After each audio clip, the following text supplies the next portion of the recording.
2026-27ನೇ ಅಂತ್ಯದೊಳಗೆ ರಾಜ್ಯ ಸರ್ಕಾರಿ ನೌಕರರಿಗೆ ಕೇಂದ್ರ ಮಾದರಿ ವೇತನ ಸಿ.ಎಸ್. ಷಡಕ್ಷರಿ ಅವರ ಭರವಸೆ ಏನಿದೆ ಒಂದು ಮಾಹಿತಿ ಸಂಪೂರ್ಣವಾಗಿ ತಿಳಿದುಕೊಳ್ಳೋಣ. ಕರ್ನಾಟಕ ಸರ್ಕಾರಿ ನೌಕರರಿಗೆ ಮುಂದಿನ 2 ವರ್ಷದಲ್ಲಿ ಕೇಂದ್ರ ಸರ್ಕಾರದ ಮಾದರಿ ವೇತನ ನೀಡುವ ಕುರಿತಂತೆ ಕರ್ನಾಟಕ ರಾಜ್ಯ ಸರ್ಕಾರಿ ನೌಕರರ ಸಂಘ ರಾಜ್ಯಾಧ್ಯಕ್ಷರು ಒಂದು ಪ್ರತಿಕ್ರಿಯೆ ನೀಡಿದ್ದಾರೆ. ಪ್ರತಿಕ್ರಿಯೆಗೆ ಸಂಬಂಧಿಸಿದಂತೆ ಸಂಪೂರ್ಣವಾದ ಮಾಹಿತಿಯನ್ನು ನೋಡೋಣ.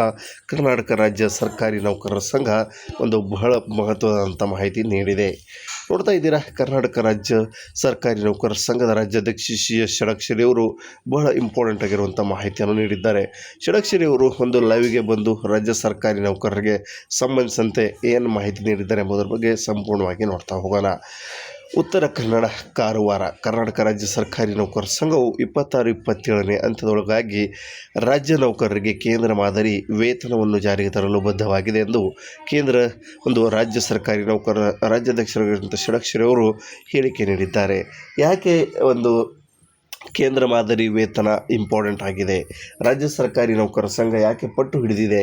ಕೇಂದ್ರ ಮಾದರಿಯಲ್ಲಿ ವೇತನ ನೀಡಿದರೆ ಏನೆಲ್ಲ ಸೌಲಭ್ಯಗಳು ಸಿಗಲಿದ್ದಾವೆ? ಈಗಾಗಲೇ 7ನೇ ವೇತನ ಆಯೋಗ ಜಾರಿಗೆ ಬಂದಿದ್ದು, ಕೇಂದ್ರದಲ್ಲಿ ಸಹ 7ನೇ ವೇತನ ಆಯೋಗ ಜಾರಿ ಇದೆ, ಆದರೂ ರಾಜ್ಯದಲ್ಲಿಯೂ ಸಹ 7ನೇ ವೇತನ ಆಯೋಗ ಜಾರಿ ಇದೆ.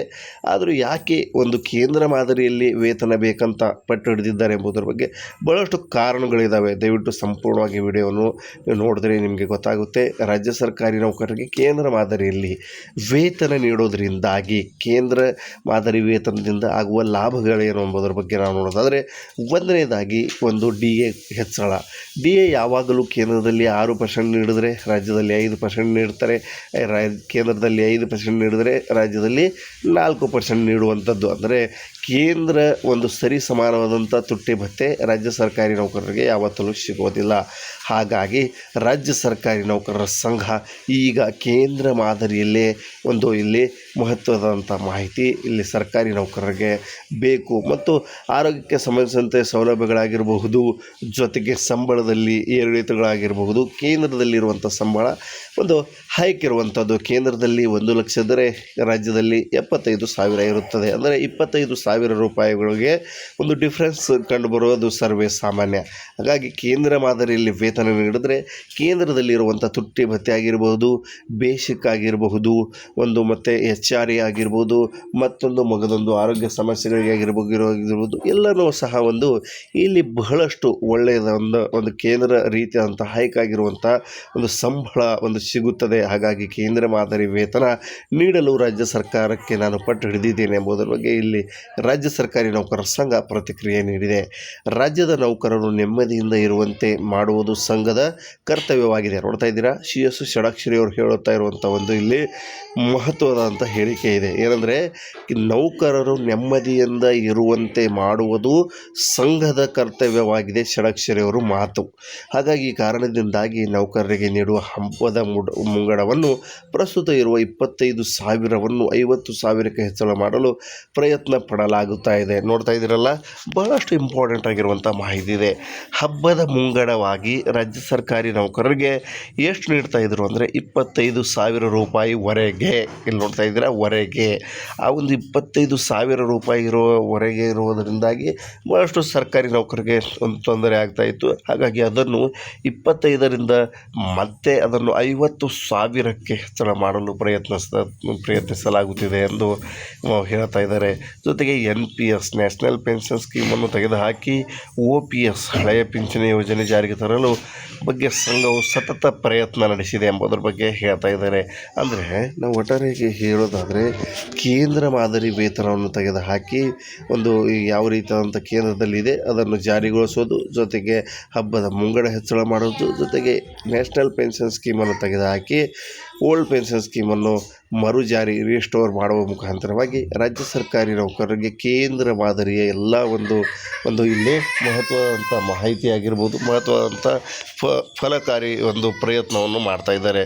ನೋಡ್ತಾ ಇದ್ದೀರಾ, ಸಿ.ಎಸ್. ಷಡಕ್ಷರಿ ಅವರ ಸಾಂದರ್ಭಿಕ ಚಿತ್ರವನ್ನು ರಾಜ್ಯ ಸರ್ಕಾರಿ ನೌಕರರಿಗೆ ಸಂಬಂಧಿಸಿದಂತೆ.